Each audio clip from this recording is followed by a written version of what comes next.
Hi guys, this is Kelsey with Physical Therapy and Injury Specialists.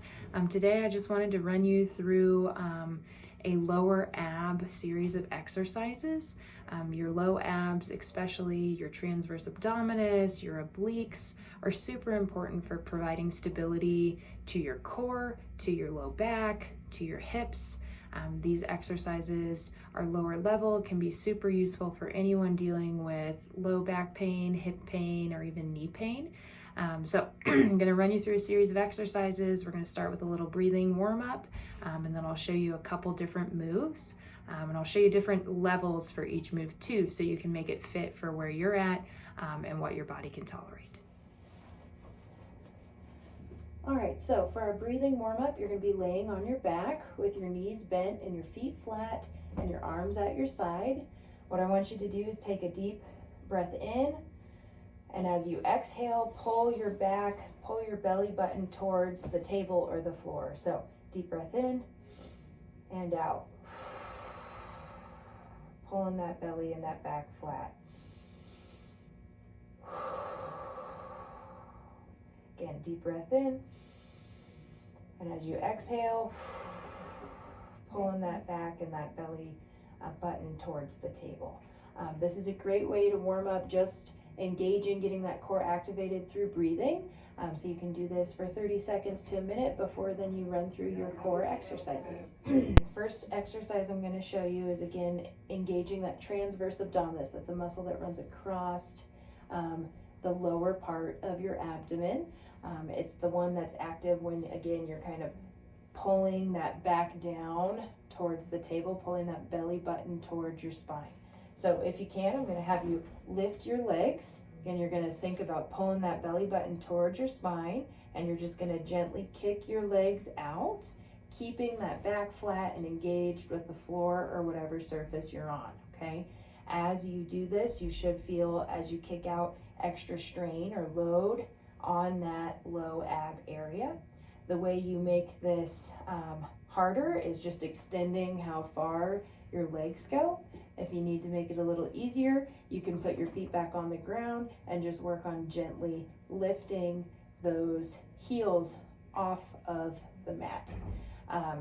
Again, throughout all of this, you want to keep that back flat and that core engaged by pulling your belly button towards the spine. So if you're doing this and you feel your back pop off of the table, then either alter your distance or drop them back to the ground and just lift in those heels. Another great way to get that low core involved is what I kind of call like a tree pose crunch. So if you've done yoga at all, you know the tree pose is where you're trying to get that knee up above your other knee. So we're going to do a variation of that, okay? You're going to keep one foot on the ground. You're going to place your other knee on top of the other, and then you're going to use your hand to push into your knee, okay? So just in this position, by resisting or pushing your hand down, you'll feel that low core engage, and this might be your starting level, okay? If this feels too easy, you can pick up that bottom leg and again, engage and hold that core, feel those low abs working. The last low ab work I want to show you today is what we call like a ballerina crunch. So you're going to put your heels together, pretending like you're in a nice ballerina pose. Kind of pressing your heels together again is going to activate or engage that lower core.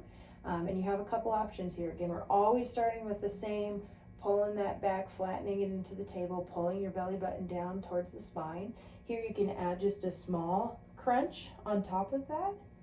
The other option is to lift those legs up and slowly lower them. Again, only a distance that you can keep your back engaged with the mat. If you feel that back popping off of the mat, then don't go quite as far up and down with those heels.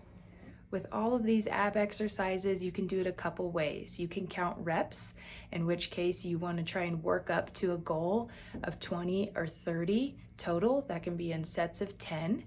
You can also do it for time. So you can set a timer for 30 seconds to 45 seconds and do as many reps as you can in that time frame, making sure you take rest between those sets. Again, form is really important when we're talking about your core. So wanting to keep that low core engaged by pulling your belly button towards your spine, keeping your back flat. If you feel any arching through your low back, then you need to adjust either how far you're moving with the motion, how many reps you're doing. If you do them when you're over fatigued, again, that can add extra strain on your back. So only doing good form where you can keep that core nice and engaged and slowly building up from there.